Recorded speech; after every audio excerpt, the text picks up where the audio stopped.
All right, greetings. The fox chase, Lost John. What is it? I think I'd first like to clear up what it is not. It is not a dance style. It is not a form of dance, which the fox trot was. Do not confuse the musical fox chase with the dance style called the foxtrot. Foxtrot was first introduced in the year 1914, as far as my history goes, and was apparently invented by Harry Fox. So thus you can see why the name. But Harry Fox was not a little critter with red hair that ran around and ate chickens. The foxtrot was originally danced to by ragtime type music and later big band stuff. It is a type of ballroom dancing, so don't confuse the foxtrot with the musical piece called the fox chase. The fox chase as a form of music, one of the earliest examples I can find was a piece of music by an Irish piper called Edward Keating Highland that dates back to 1799, a piece called The Fox Chase. There was a lot of Irish music that came out in the 1800s written the same name or implied the same sort of the fox hunt and Fox and the Hounds and that sort of thing. That doesn't necessarily relate to what was going on here in the States. In England, the act of hunting for fox and doing it with dogs was apparently quite the esteemed and favored event. I have a book here called A Hunter's Anthology, which is a collection of writings and poems and things written about the act of the fox hunt in England, published, I think this is published in the 1930s. A Fox Hunter's Anthology. Oh my gosh. And I have another book called Hunting, Shooting, and Fishing, published in England. And again, the first chapter has a lot talking about the fox hunt and the act of the fox hunt. I am not aware, although I'm sure it's happened, I'm not aware that they had horses for the fox hunt in the States. The fox hunt here in the States was a little different, to my knowledge.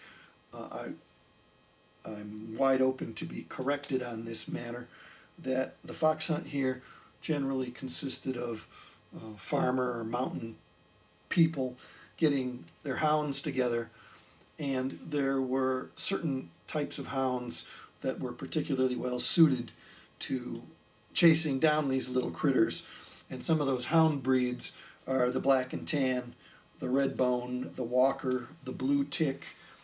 I'm mentioning this because in some of the recordings of the fox chase, you can hear the introduction, you can hear the person talk about these breeds of hounds.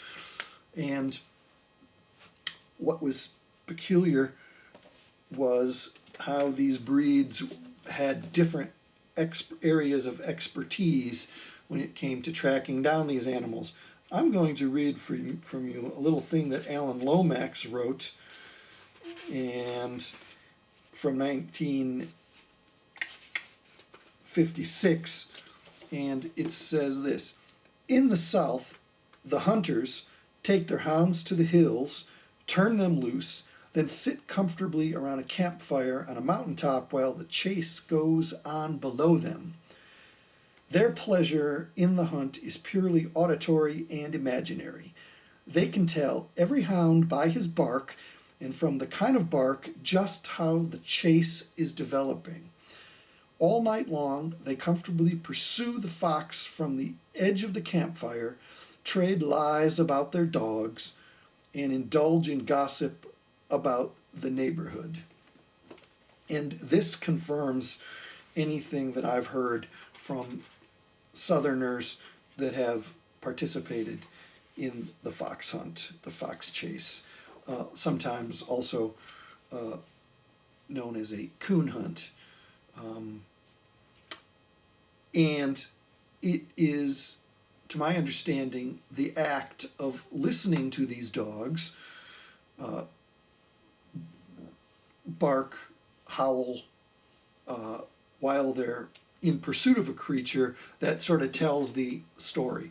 Here's another quote from the same article that Reverend Dan Smith, the country gospel harmonica player, said, talking about the fox chase growing up.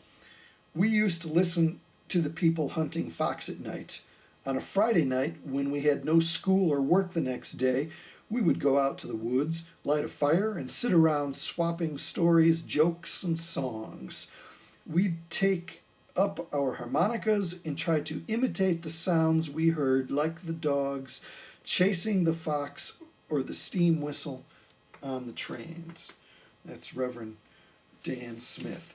This I'm reading is from a really nice article called Harmonica Magic, published by Michael Licht in 1980 in the Society for Ethnomusicology. It's a really pretty cool article if you can track it down. In the article, Michael Licht says that he alone was able to track down recordings of 39 fox chase type pieces and three combinations of fox chase and train imitation pieces.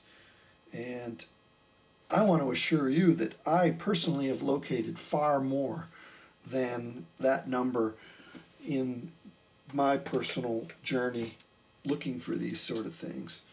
Another thing too, in the country music discography, which is up from 1921 to 1942, there are 12 versions of the fox chase that show up in there, and there are also 12 versions of the Lost John that show up in there.